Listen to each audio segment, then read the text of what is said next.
ব্যক্তিগতভাবে তাদেরকে চরম হতাশায় ডুবিয়েছে। প্রতিটা পরিবারে তারা শান্তি সৃষ্টি করেছে, প্রতিটা সমাজে ভাঙন বিশৃঙ্খলা সৃষ্টি করেছে, ভয়ঙ্কর রাজনৈতিক অস্থিরতা সৃষ্টি করেছে, জাতি বিভেদ সৃষ্টি করেছে। তারা আমাদের বিচার ব্যবস্থাকে ধ্বংস করেছে, আমাদের শাসন ব্যবস্থাকে ধ্বংস করেছে, প্রশাসনকে ধ্বংস করেছে, পুলিশ বিভাগকে, র্যাব বিভাগকে, বিডিআরপি লাঠিয়াল বাহিনী হিসাবে বিরোধী দলকে হত্যা গুম করার কাজে লাগিয়েছে। তারা এই আয়নাঘর করে দেশের সৎ এবং যোগ্য লোকদেরকে নির্যাতন নিষ্পেষণ করেছে। তারা আমাদের ব্যাংকগুলো লুট করেছে, 11 লক্ষ কোটি টাকা বিদেশে পাচার করেছে, ব্যাংক ধ্বংস করেছে, অর্থনীতি ধ্বংস করেছে, আমাদের শিক্ষা ব্যবস্থা ধ্বংস করেছে। তারা পেটজীবী পরজীবী কিছু বুদ্ধিজীবী তৈরি করেছে, তাদের পাশাপাশি কিছু মিডিয়ার কর্মী তৈরি করেছে। সুবাদে তারা এই 17টা বছর এই বাংলাদেশের মানুষের উপর জুলুম নির্যাতন চাপ চালিয়েছে। তাদের এই জুলুম নির্যাতনের মোকাবেলায় তৌহিদি জনতা যুগে জেগে উঠেছে, ছাত্র জনতা জেগে উঠেছে। ছাত্র জনতার 5ই আগস্টের এই জাগরণের মুখে, বিপ্লবের মুখে স্বৈরাচারী দানবীয় শক্তি পতন ঘটেছে। জানেন 1971 সালে বাংলাদেশ স্বাধীন হয়েছিল।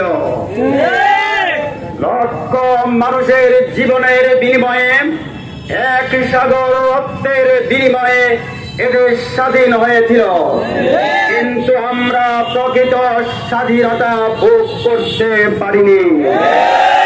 আমরা পিণ্ডির গোলামি থেকে দিল্লির গোলামিতে পরিণত হয়েছিলাম।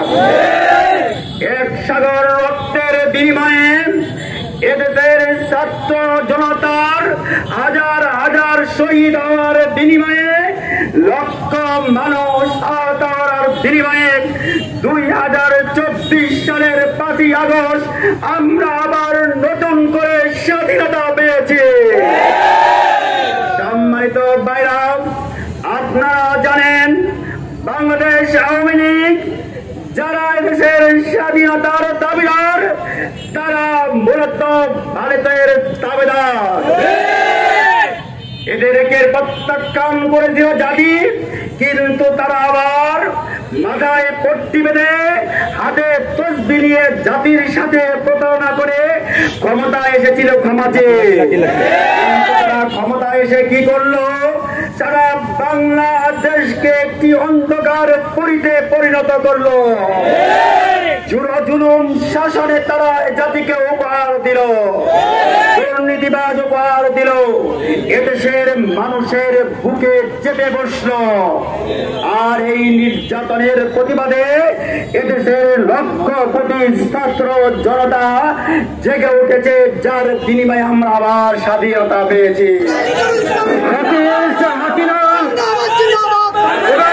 তাদের দোসররা এদেশের যে সমস্ত সম্পদ লুট করেছেন, 11 লক্ষ কোটি টাকা পাচার করেছেন, আমরা প্রশাসনের কাছে দাবি করব এই জাতির সমস্ত টাকাকে ফিরিয়ে আনতে হবে। আমরা এদের প্রত্যেকের বিচার করার জন্য সরকারের প্রতি আবেদন করব। আউযু বিল্লাহি মিনাশ শাইতানির রাজীম। বিসমিল্লাহির রহমানির রহিম। আলহামদুলিল্লাহ ওয়াহদা ওয়াসসালাতু ওয়াসসালামু আলা মান লা নাবিয়্যা বা'দা, আম্মা বা'দ। বাংলাদেশ জামাত ইসলামী মানিকগঞ্জ জেলা শাখা কর্তৃক আয়োজিত আজকের এই শান্তি সমাবেশে উপস্থিত আজকের সমাবেশের সম্মানিত সভাপতি, গণমানুষের সংগঠন বাংলাদেশ জামাত ইসলামীর সংগ্রামী আমির হাফেজ মাওলানা কামরুল ইসলাম, বাংলাদেশ জামাত ইসলামী মানিকগঞ্জ জেলা শাখার অন্যান্য দায়িত্বশীল বৃন্দ, ইসলামী ছাত্র শিবিরের নেতৃবৃন্দ ও সামনে উপস্থিত তৌহিদি জনতা, আসসালামু আলাইকুম ওয়া রাহমাতুল্লাহ। আমরা রত্নের বন্যা দেখেছি, আমরা লাশের সারি দেখেছি। এদেশের তৌহিদি জনতা, ছাত্র জনতা অভিরুদ্ধ এক স্বাধীনতা এনে দিয়েছে। আমরা স্বৈরাচারী জালিমদেরকে জানিয়ে দিতে চাই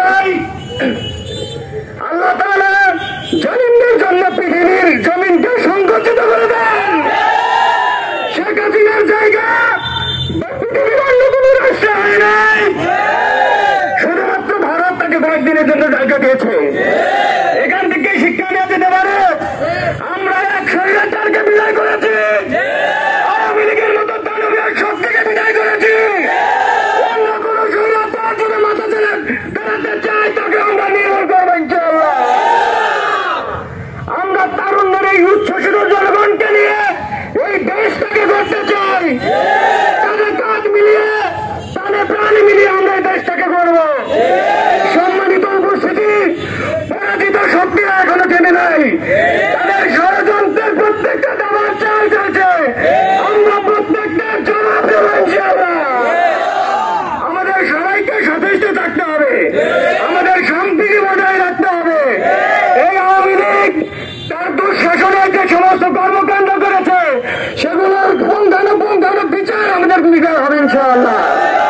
তারা আইনের প্রতিষ্ঠা করেছে, আমরা দেখেছি একটা যুদ্ধ তারা বৃদ্ধ বানিয়েছে। ইনশাআল্লাহ সবার প্রতি উদাত্ত হবেন, সবাই সম্প্রীতি বজায় রেখে তাদের কাজ মিলিয়ে আসুন, এই দেশটাকে বলি। আসসালামু আলাইকুম রহমতুল্লাহি ওয়া বারাকাতুহু।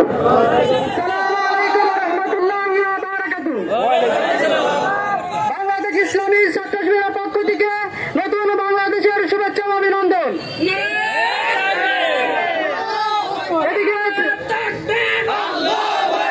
বাংলাদেশ ইসলামী ছাত্র শিবির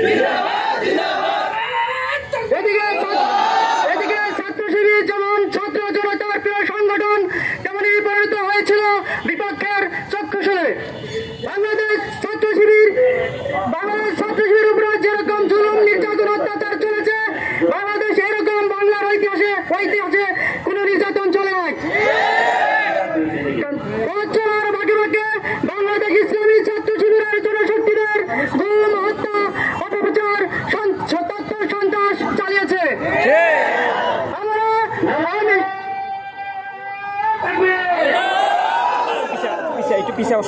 বাংলাদেশ ছাত্র শিবির কোন বাতিল শক্তিকে ভয় করে আমরা চাই।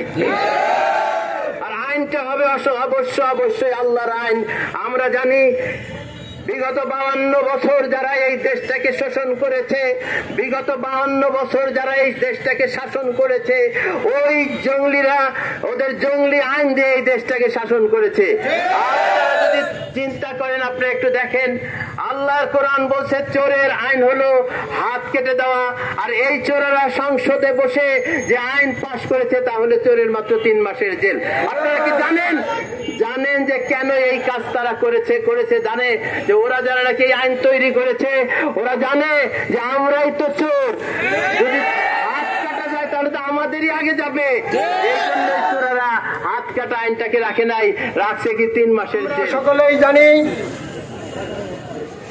আওয়ামী লীগ সরকার একটা সন্ত্রাসী সরকার। আওয়ামী লীগ একটা ধোঁকাবাজির দল। আমরা জানি আওয়ামী লীগ একটা খুনিদের দল। আমরা জানি আওয়ামী লীগ দুর্নীতিতে চ্যাম্পিয়ন পাওয়া দল। সুতরাং এই ফ্যাসিস্ট দলকে আল্লাহ রাব্বুল আলামিনের ইচ্ছায় আমরা পরাজিত করে এদেশে বৈষম্যহীন, এদেশের স্বাধীনচেতা মানুষের স্বাধীনতা ভোগ করার জন্য যে তৌফিক আল্লাহ দিয়েছেন, এই তৌফিক অনুযায়ী আমরা ইনশাল্লাহ মাঠে থাকবো। দক্ষতার পরিচয় দিয়েছে সারা বিশ্বের মনে